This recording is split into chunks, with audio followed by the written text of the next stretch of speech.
Hello, everyone. Jason Hagholm here, and I am joined by top middleweight prospect Josh Fremd. Josh is fighting in the main event this Friday night for the LFA against Bruno Oliveria. Josh, how are you doing? I'm doing well, man. I'm doing well. My weight's good. I'm excited. My energy levels are still up. I'm excited for this fight.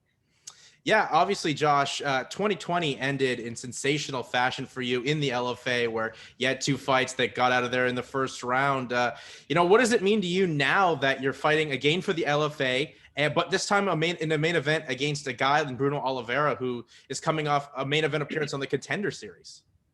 Oh man, it means a lot, especially coming from 2019, not competing at all because of being injured and whatnot.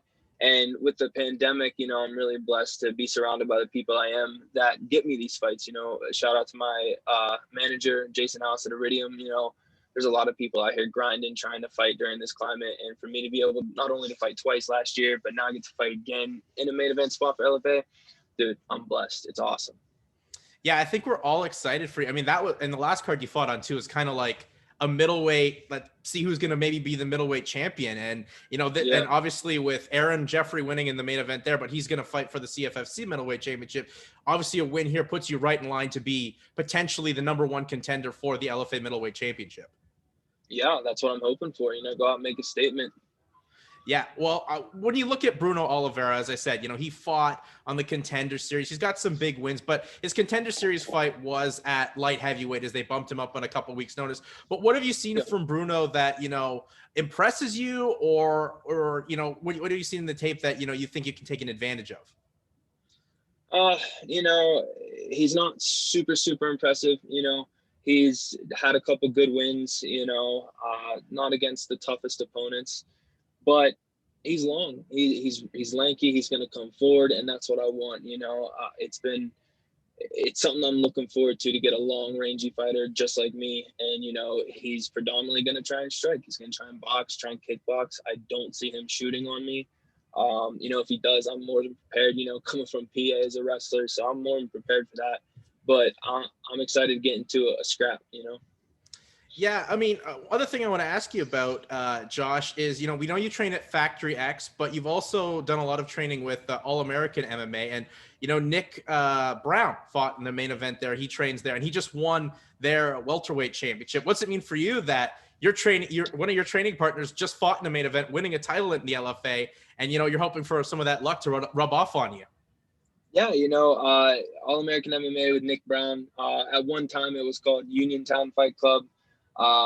That's where I started out. That's my base. That's my roots, and yeah, I moved to Colorado to find, different training and find bigger people. Cause I was, I'm a big guy, and back home, it's a lot of lighter weights. But it was amazing. That's my brother, and I'm so happy for him that he got that.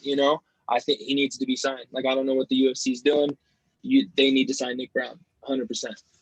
Yeah. What'd you think of the fight? Cause I thought, we're already in early in 2021. I thought that was a fight of the year candidate, a great back and forth fight where, both guys and Astrazulis as well had to, dig down deep and turn the fight around at times. I thought this was a fantastic fight. What do you think of the performance from, your teammate in Nick Browne?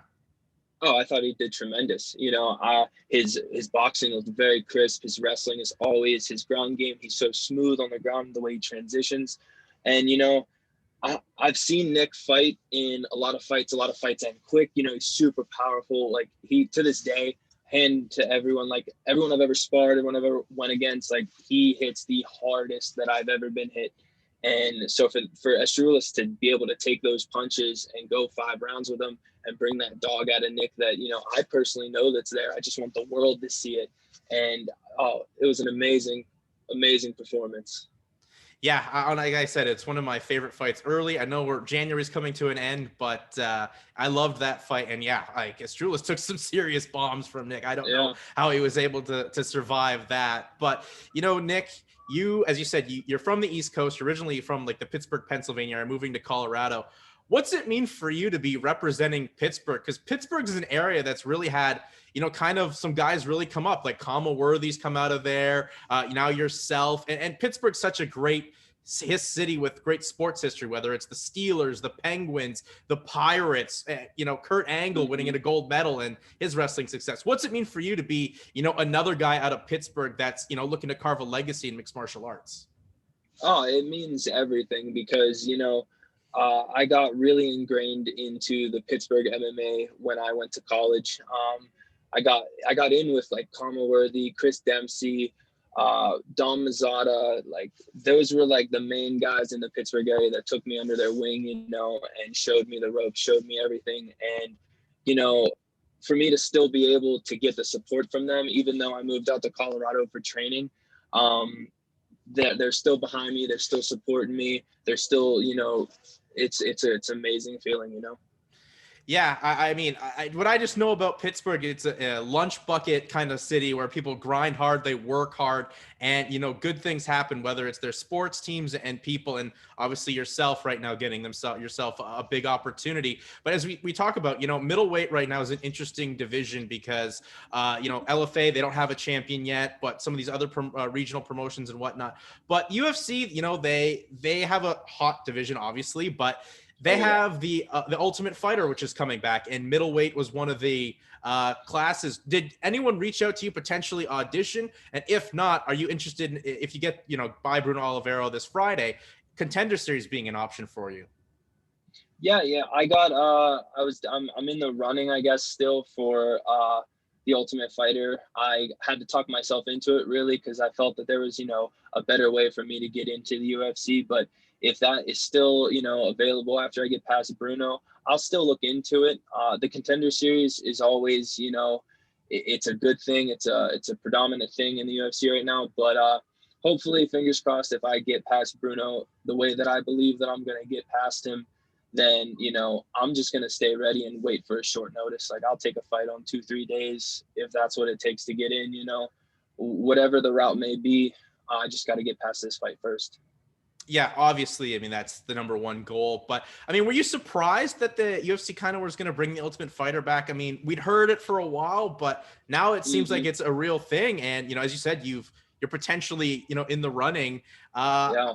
I mean, either way, if you get one of those opportunities, obviously you jump at them, right? Oh, yeah. Yeah. Any opportunity, you're not going to let them just fly by like that. And it's interesting that they're bringing it back. I think it's going to be a good thing for a lot of people who, aren't into the sport yet. And even, diehard fans like me, like I would love to see the Ultimate Fighter come back. I've had friends compete on it.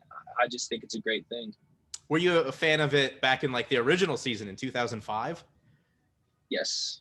Yeah. Yes. That was the big talk of my days in high school, getting rid of the pro wrestling talk. But Josh, when do you head out actually to Kansas? I fly out tomorrow.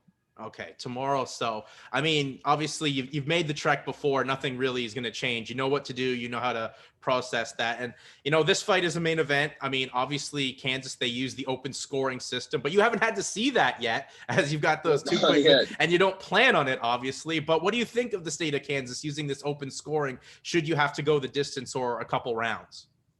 I mean, yeah, like you said, I haven't experienced it yet. I know a lot of people who have, like I talked to Nick about it, and, for him, it was kind of like a motivating thing. Like, all right, I won that one. Let me get the next one. Or if they were tied, how Nick came out in the fifth round and just dominated the fifth round. So it's cool to know, like, all right, it's definitely 2-2. Like this, I got to turn it on this round. I don't really know. I don't think I'll pay too much attention to it. I know that I've talked to my coaches about it, and I don't really want them to tell me, because I kind of normally have a good feel of how the fight's going if I'm losing. And like, I'm pretty hard on myself anyway. So even if I won a round, I might think I lost it. So I'm always going for the finish, whether it's the first round or the third round, just so we can keep that, scorecard out of it. What would it mean to you? Obviously it looked great in the record books, but 3 fights in a row with LFA and getting 3 first-round finishes. I mean, there'd be no denying you'd definitely be in the running for sure the late notice UFC fill-in.